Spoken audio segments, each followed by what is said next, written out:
Last night, while Josh and his team were chasing in southern Nebraska, a monstrous twister hit Greensburg, Kansas, over 100 miles away. Total and utter devastation. That's how the situation is being described tonight in Greensburg, Kansas. Fewer than a dozen casualties have been reported so far, but authorities feel confident that number is going to rise over the next few days as authorities sift through the debris.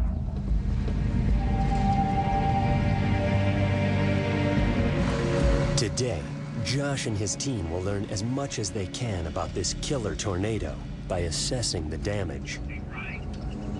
They pull into Greensburg to discover a harrowing scene. Nothing but destruction for miles. Oh my God.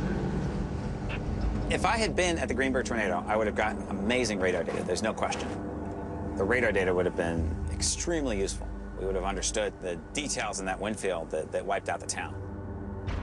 Without the scientific snapshots his radar would have provided, no one will ever know the exact nature of the winds that left Greensburg in shambles.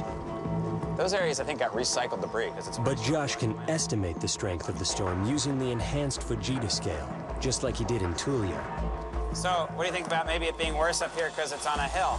Although the destruction here is far greater than anything Josh has seen in years. In Greensburg, there were broad areas where houses were mostly or almost completely destroyed, where many of the walls, if not all the walls, were collapsed. And that was characteristic over a broad range of the town of higher-end damage. Cars sent flying. Tree trunks snapped like twigs. Houses shredded into matchsticks. All telltale signs of nature's most violent concoction.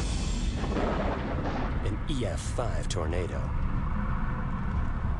EF5s are meteorological monsters, generating wind speeds above 200 miles per hour. Fewer than 0.2% of tornadoes merit this rating, but these rare storms account for 70% of all tornado deaths. Before Greensburg, the last megatornado to terrorize the United States was on May 3rd, 1999. So you might want to try south of Searle or something. I mean, I'll adjust this, right? So This time, Josh was hot on its trail, just southwest of Oklahoma City. if you're running parallel to it, that means it's moving northeast, right? So you want to get to its northeast. After hours of chasing, Josh catches up to it. We were getting some amazing data because this is clearly a monster tornado and quickly developed into the strongest one we'd ever seen. In 1999, Josh's other scientific instruments, the probes and the TIV, did not yet exist. The only information he could get was with his down. But the radar data Josh captured stunned tornado scientists. We measured winds over 300 miles an hour. We never knew how strong tornadic winds could get. There was a school of thought that perhaps winds weren't that high close to the ground. We showed that winds could, in fact, exceed 300 miles an hour, and that was very important. 300 miles per hour is twice the velocity of a small plane, and 33 miles per hour faster than previous recorded wind speeds. Until this moment, scientists did not know that tornadoes or any natural phenomenon could generate winds this strong. And that's not all Josh discovered. It's a monster. It's like got a kilometer wide, the circulation. Oh, at least. It is huge. It's just a monster. Unbelievably huge. That same day, Josh tracked down another twister spawned by the same storm system with the widest circulation ever documented. The circulation was over a mile wide, and the tornado itself was, I think, 2 miles wide.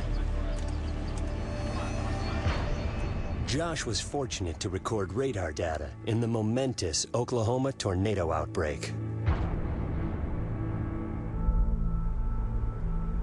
This time around, he's not so lucky.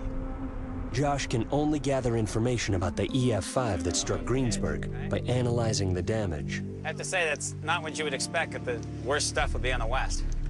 His method of analysis includes investigating how the tornado's winds damaged homes. One of the main goals of our research efforts is to try to understand the nature of the tornado wind threat, so we can work with engineers to make affordable, safer homes for people who live in Tornado Alley. This is an older house here. Structural engineer Tim Marshall specializes in designing buildings that can withstand tornadic forces. Tim Marshall and I are both trying to understand how tornadoes destroy buildings. I'm coming at it from the meteorological side, measuring the winds, measuring how the tornadoes form, how they evolve. But you know, this is a newer home. Tim is looking at the specifics of how these winds destroy the buildings. We come at these problems from different angles. Well, one of the things that's important about surveying damage is that we can learn from what fails. This gives us a great opportunity to go ahead and learn from these disasters. I call it a fatal flaw in construction. A fatal flaw is that weakest link that gets exploited by the wind. That's the fatal flaw. This is the standard Midwestern house. But you have concrete masonry units, otherwise known as CMU. And you can see that they're just held together with mortar, not very well. It doesn't take more than 100-mile-an-hour wind to take these houses out. Builders typically used these cinder blocks in the construction of walls pre-1950.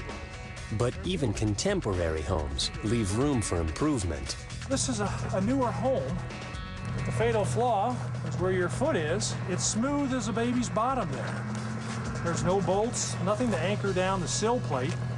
Many times we see homes that are really just held down by gravity and nothing's keeping them from blowing sideways or blowing up. And that's a shame. While those homes would have suffered a lot in those kind of winds, they might not have been totally destroyed. And in some of them, people who died might not have died if the houses had held together just a little bit better. For Tim, these demolished homes are a source of knowledge he can use towards engineering new tornado-resistant buildings. For Josh, they strengthen his resolve to learn more about nature's most violent storms. You see something like Greensburg, I see the damage that the tornado can do. It ruins lives. It destroys the commercial district. It destroys a lot of homes. And it really provides motivation to try to understand these tornadoes better. They're not just colors on a computer screen. They're real dangerous phenomenon that can destroy lives and can hurt and kill people. The team leaves Greensburg, eager to get back on the chase. Without getting his scientific instruments into the center of a tornado, Josh will never get the data he needs to help prevent destruction like this.